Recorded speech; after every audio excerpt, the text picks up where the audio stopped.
Consiliul Orășenesc Orhei a durat doar câteva minute, asta deoarece unii consilieri au vrut să scoată mai multe întrebări de pe ordinea de zi, iar acest lucru i-a nemulțumit pe unii aleși locali care au părăsit sala de ședințe. Din 30 de întrebări care au fost nemijlocit întrebările ce țin de dezvoltarea orașului, au lăsat 3 întrebări care de fapt sunt în interesele lor personale.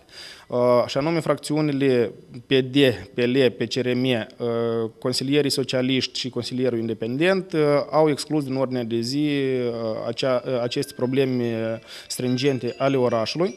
Din aceste considerente, fracțiunea PLDM a considerat de cuviință că este un sabotaj al activității Consiliului Orășenesc și de fapt a activității primăriei pentru dezvoltarea orașului, părăsind în așa fel sala. S-a întâmplat ceea ce s-a întâmplat. Consilierii au drept la inițiative și asta e o chestie, dar cu părere de rău nu este bine atunci când punem politicul în fața lucrurilor care se cer rezolvate pentru orășenii orașului Orhei și asta cu regret s-a întâmplat astăzi.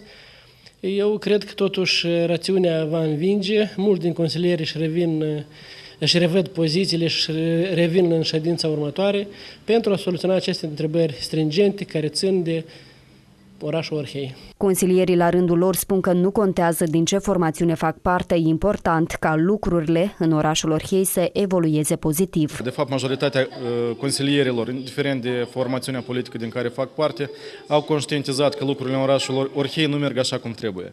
Astăzi am vrut să punem lucруrile la punct, din păcate nu a reușit, o să încercăm să convocăm o ședință extraordinară. Все, что происходило до сих пор, было направлено против горожан, против электората.